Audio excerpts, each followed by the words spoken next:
Time now for sports on 104.7 The Cave. Here's Ned Reynolds.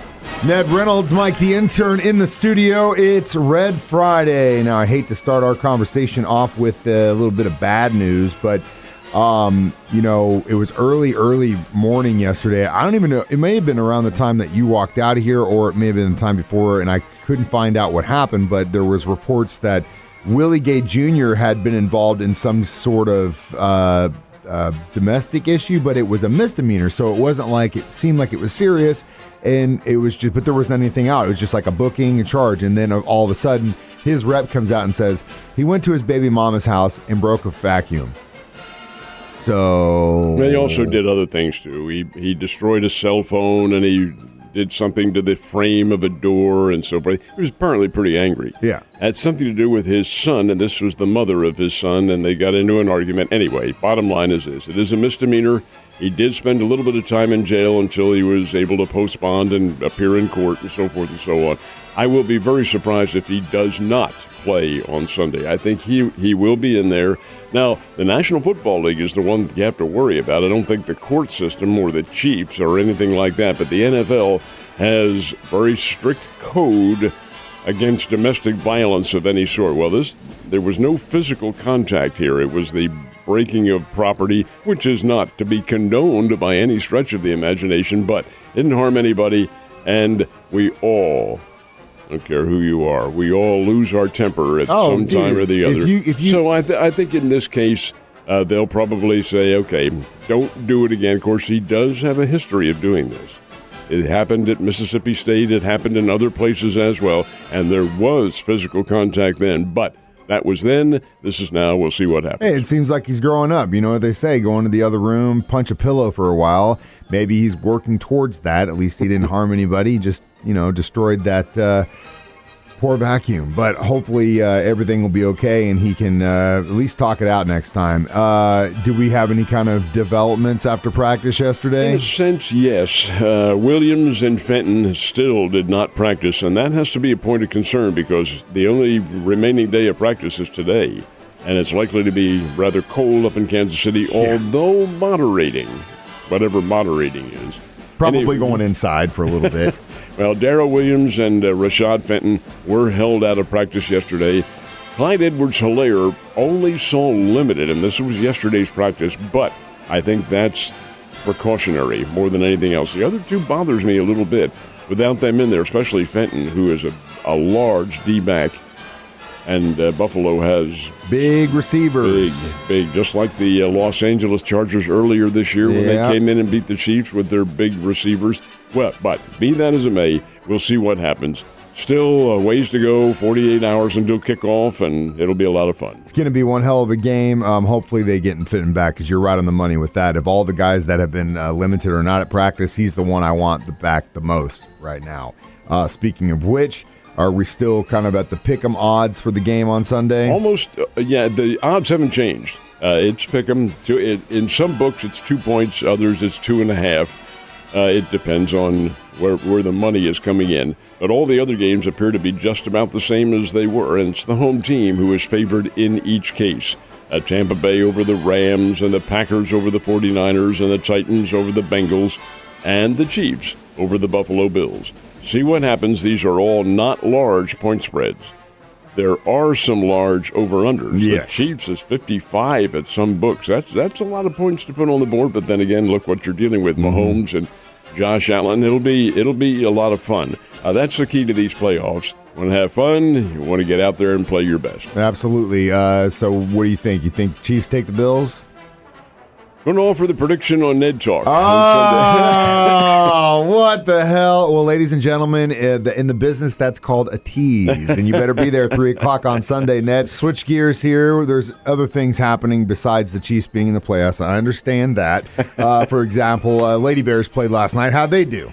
Won a very good game, beat a Bradley team. In all honesty, Bradley is not among the powers in the Missouri Valley Conference, although they are the reigning conference champions from last year, the conference tournament champions. But a lot of players have departed that program, and the Lady Bears win 66-46. Abby Jackson came on, career high of over 20 points to lead the Lady Bears. Nice win for Missouri State, and even though they are compromised as far as some of their star players are concerned, kids who will not be back this year, they are still a very good basketball team, and they're going to be a force when they get to postseason play. So Coach Mox can revel in a victory for a while. Lady Bears play again tomorrow. We'll talk more about that in a second, but they do get the win, 66-46. Big time win, which is good. Now that leads me to my next question. Before you either are going to Kansas City for the game on Sunday, or if you're here, you're going to watch it at your house or the bar or whatever. There's plenty of basketball to check out this weekend before 3 o'clock when Ned Talk starts on Sunday. That'll be Sunday, but tomorrow, yes, a lot of basketball. Lady Bears are home again. They play Illinois State over the JQH Arena. The Bears have a huge test. They go on the road to Chicago to play Loyola. Loyola is arguably the best team in the Missouri Valley Conference. They play tomorrow afternoon. Then the Bears stay on the road and go to Indiana State to play later on next week. But the fact is, plenty of good basketball. The Drury Lady Panthers, number one, or were number one in America until they sustained a loss last week to Truman State, 67-66. They are home tomorrow at the O'Reilly Family Event Center for a 1 o'clock game. They're playing Southwest Baptist. And SBU has had a pretty good history. They're a pretty good basketball team. Lady Panthers should win the game. What about the Panthers? Boy, they are really having a tough time. Again, COVIDed out with SBU. Now, the game is listed as postponed, which is translated into they'll try to make it up.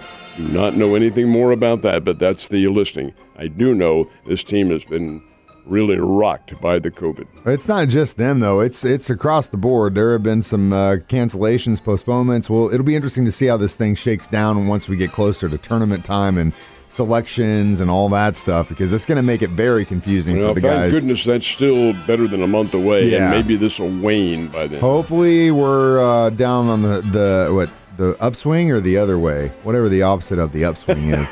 The downward slide. Let's go with that one. Last but not least, as we mentioned, if you want to hear Ned's picks for the games this weekend, you better tune in to Ned Talk on Sunday at 3. That's when the guys are going to be in here talking Chiefs football. Yeah, this is an interesting starting time. This will be the first time that we've done a Ned Talk at 3 o'clock in the afternoon. We've done them at 1 and at 10 in the morning and at 5 in the evening, but never 1 at 3. That's because it's a 5:40 kickoff. Thank you or no thank you, television. Oh, thank you for the guy who has to go to bed early. Thank you. Don't listen to that. Thank part you, of it thank on a you. Sunday night is really good. But what they're doing here is kind of making it a consistent time with when they play the Super Bowl, because it'll be at 5:40 as well. So the game this week and the games next week will all be coordinated around those Super Bowl times so teams can get ready. The winners are going to go on to that format. Anyway, the Chiefs will play the Buffalo Bills at 5:40. That's when they'll kick it off. Ned Talk will be at 3 on Sunday afternoon, run for an hour. And then at 4, the Chiefs Network takes over. And I must admit, Mike, is this station doing the network broadcast or doing the Chiefs? We won't. The way that works is the Chiefs Radio Network has the rights to the games up until the AFC Championship game. We do have the permission to air those if the Chiefs make it to the AFC Championship and then on to the Super Bowl. We will air them, but we'll have to do the Westwood One coverage like we've had to do in the past because they've got to deal with the NFL. It all comes down to TV and rights and who wants to pay the most. Mitch and so Damon, the way we'll do it is the format of if, for example, if the Chiefs do go to the AFC Championship game, Ned Talk will start it off like it always does. Then we'll go with the Chiefs Radio Network for the pregame, and right as kickoff happens, we flip to the Westwood One coverage until the game ends. We flip back to the Chiefs Radio Network for the post-game coverage because you want to hear from your guys. But yeah, they can only broadcast those games in Kansas City after the divisional rounds are done. When you're into the championship rounds, it's only in Kansas City. So but we'll still be able to carry them, which is a good thing. Very good thing. Broadcasting networks are so smart. What the hell you've been doing your whole life? You haven't figured this out yet. Ned and I haven't figured it out yet. What's there to figure out? You guys don't know what you're doing. No, we'll do what we tell you. That's what it is. That's it. But you know what? More importantly than that, Ned, go Chiefs. Have a great weekend, sir.